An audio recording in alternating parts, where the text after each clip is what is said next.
Good morning.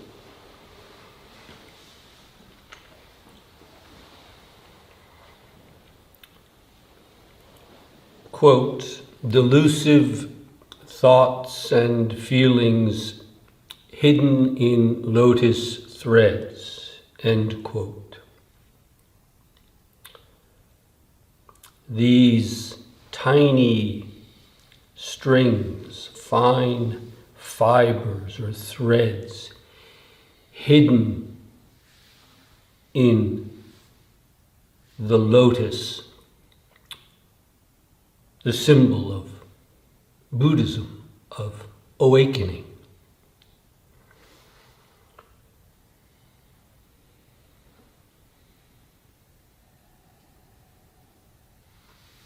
What are these delusive, discursive, defiling thoughts and feelings hidden? We can't easily see them. Hidden, concealed in the threads of this wonderful lotus flower.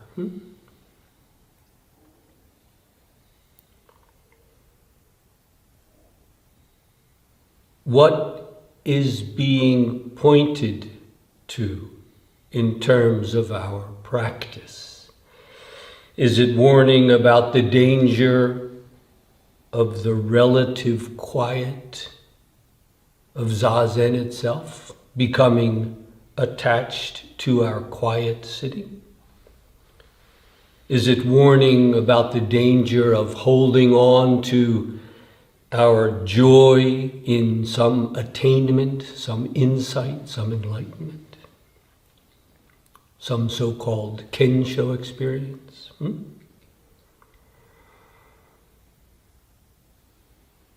This is a retreat, so it's not the time to go into it, but here in the homeland of the great mystic Meister Eckhart,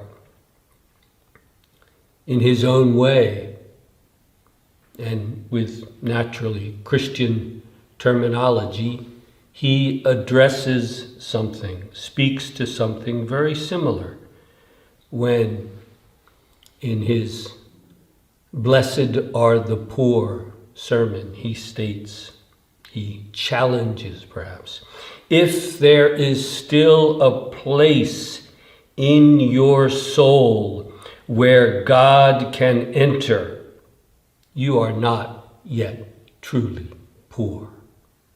And of course he means poor in the highest and most profound sense, comparable to the genuine emptiness or nothingness of Buddhism.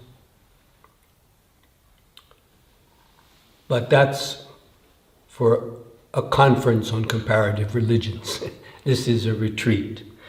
What does this statement, delusive thoughts and feelings hidden in lotus threads, what does it say about our practice here and now?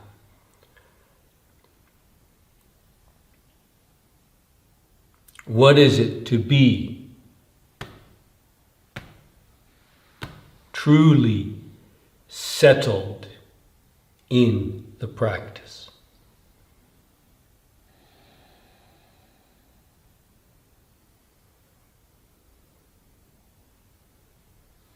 When we are truly settled, what happens?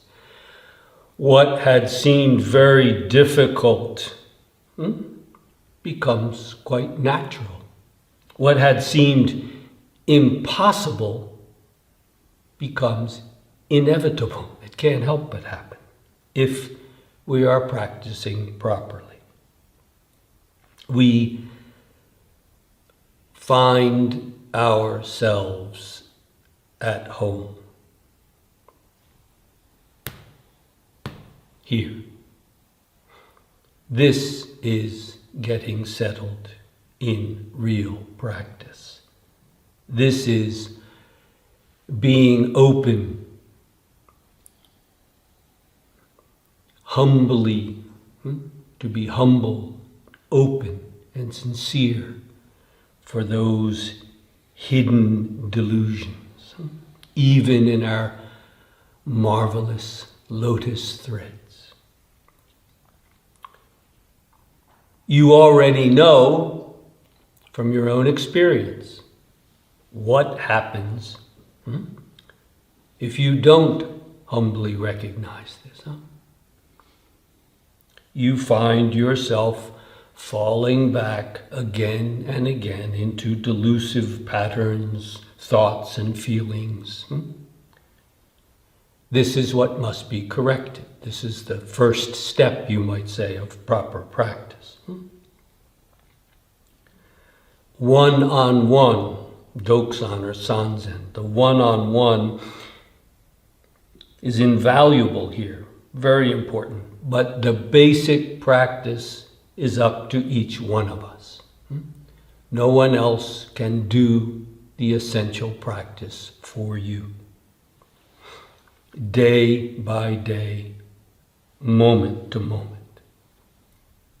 Yes, yes.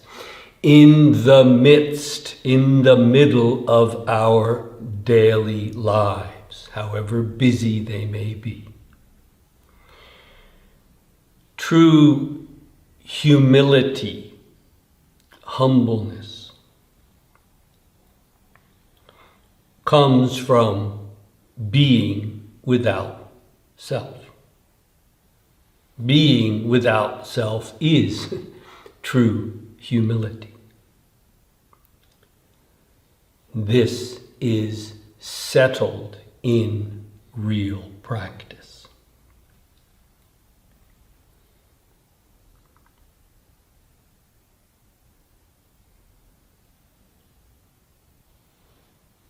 Delusive thoughts and feelings hidden in lotus threads.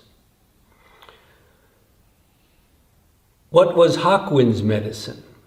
The Rinzai Zen master of Japan who passed away a little over 250 years ago. Hakuin Eikaku. What was his medicine? This is what Hawkmans says about it. The Mu koan, you all are familiar with the koan of Joshu's Mu. Does the dog have Buddha nature or not? Joshu simply said Wu or Mu, which means nope, nope. Hawkmans states, the Mu koan is a method that cuts through the subtle roots of birth and death. Gnaw on it, he says. Chew on it. Chew it to pieces until you chew right through the root. Finish dying, then come back to life. Hawkmans continues, don't wait until you're old and tears of regret are streaming down your cheeks. End quote. This is Hawkmans' medicine, so to speak. It's typical Hawkmans Rinzai Zen. Hawkmans has provided a kind of skeleton, the bones here, Now let's put some skin on the bones so that we can clearly realize it for ourselves.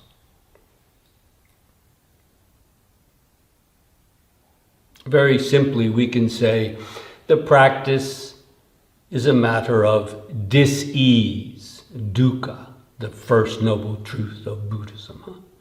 Dis-ease, the fact that we cannot come to rest in ourselves or in anything else.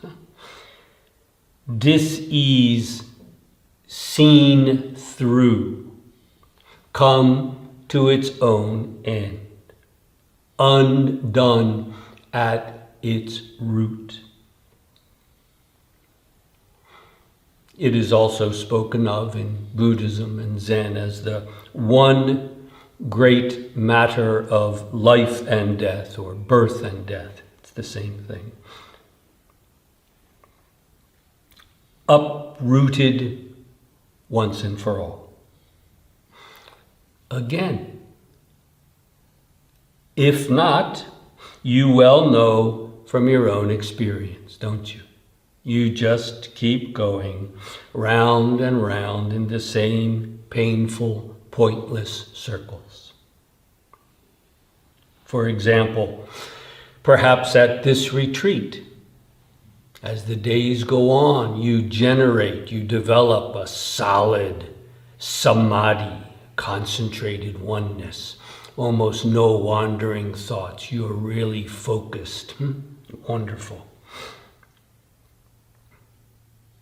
And then a few days after retreat, what happens? You find it falling apart, dispersing, as delusions return.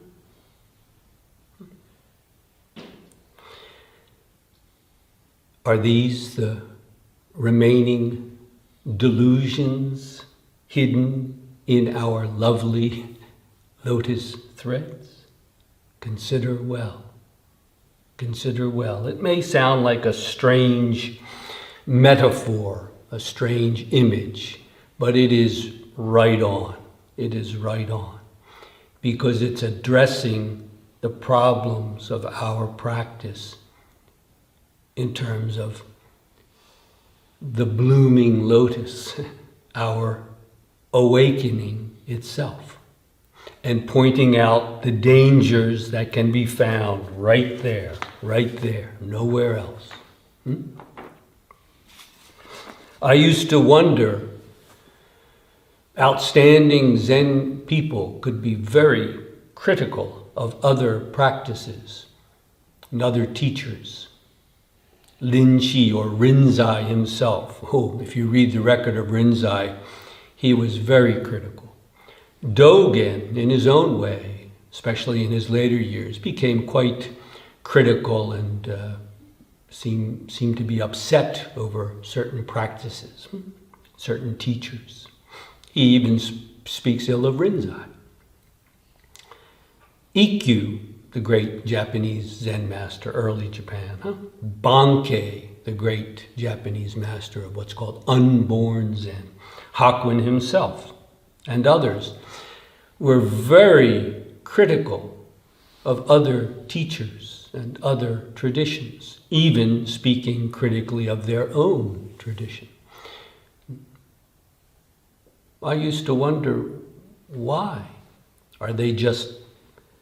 Is this a sectarian rivalry? They're not one of us, so they're no good. Or they are one of us, but they're not in exactly the same lineage. Hopefully it's something more than that. Could it have something to do with the danger of these remaining delusions hidden in our lovely lotus threads?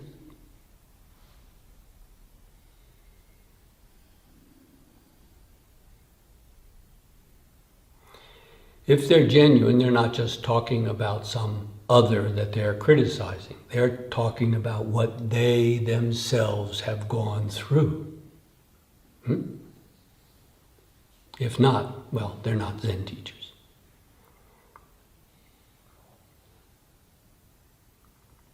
What is this really? What are these delusions hidden in the lotus threads?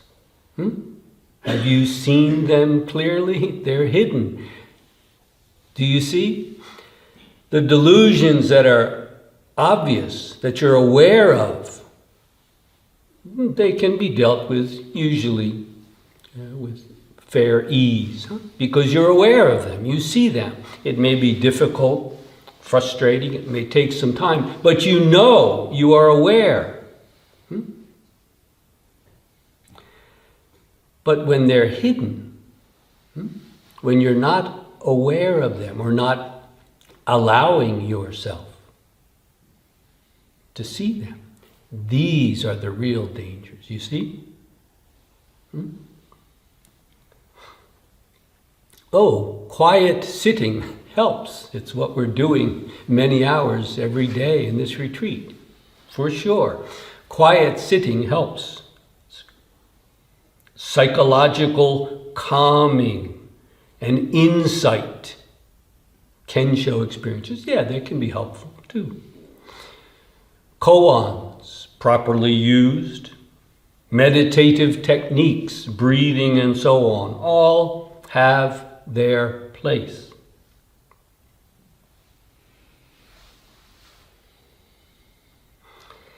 And all of this can be something that we grasp onto and then becomes hidden in our lotus thread, you see? All of it, even sitting in perfect full lotus, zazen. Those practices, as important and valuable as they are, will not do here. Will not do. It's clear. In genuine Zen, they will never do. Sincere and humble, we cannot delude ourselves, can we?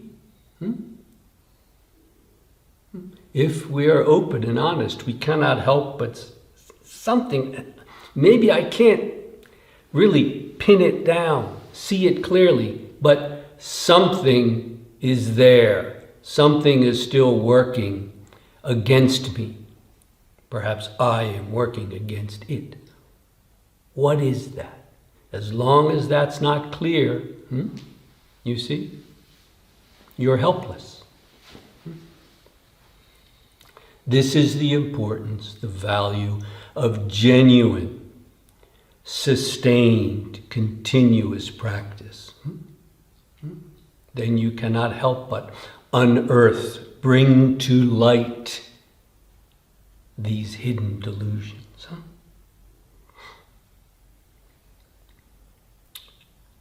Again, such practices, such techniques, even such experiences do not in themselves end the delusion.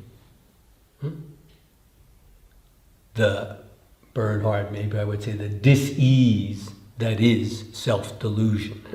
The self-delusion that is the delusion of the self. Is this another way of expressing the delusion hidden in our marvelous lotus threads?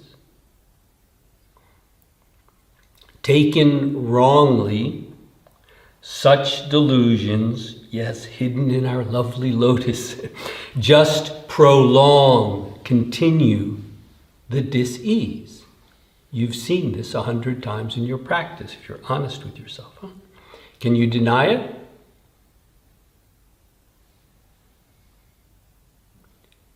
Here is where we must apply ourselves.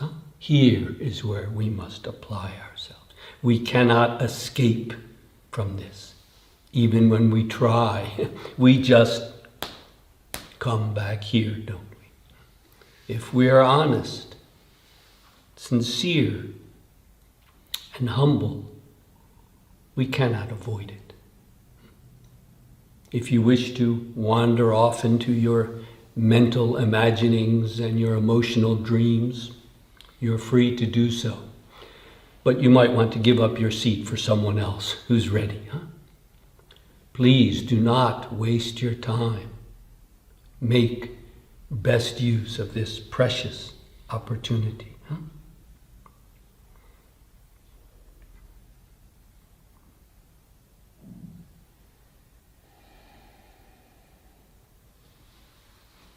Let us take great care in our practice. Quiet sitting, yes. Insights, fine. Kensho experiences, okay. All can become poison. Toxic poison. A toxic symptom of the dis-ease that remains. As soon as the self, as Hawkman put it, shoulders its experience proudly. Well, it can't see it anymore. It can't see it anymore. Beware. Beware. Otherwise, you have heard it 1,000 times. I have heard it 1,000,000 times. Huh? The result is a kind of Zenistic double think and double talk. This all is fine and peaceful when I'm sitting, but there are still conflicts remaining in my interactions. But they're empty, right? So, I haven't. They're trying to put together their split mind. It doesn't work. It is a symptom of the disease. Is it clear? That very way of thinking is a way of escaping.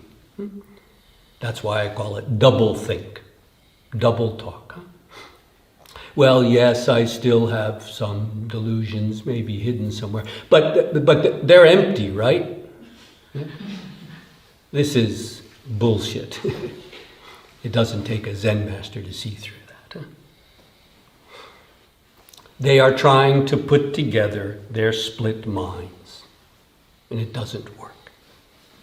They're trying to think their way out of it. A symptom of the disease, isn't it? What are they trying to think their way out of?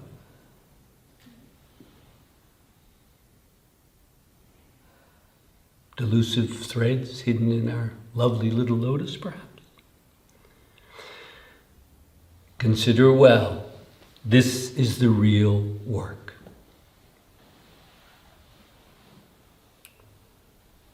We have everything we need. The images are unmistakable, huh?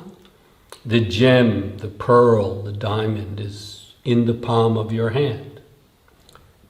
The way begins under your feet. Again, it also ends under your feet. You have everything you need. Then why is the practice so damn difficult at times? Good question. Where does that difficulty really come from? See that, and you are well on your way. Fight against it, and you are making it even more difficult.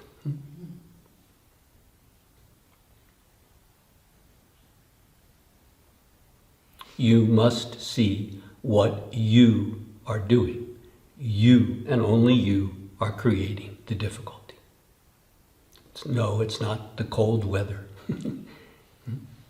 It's not something wrong with your body or your mind.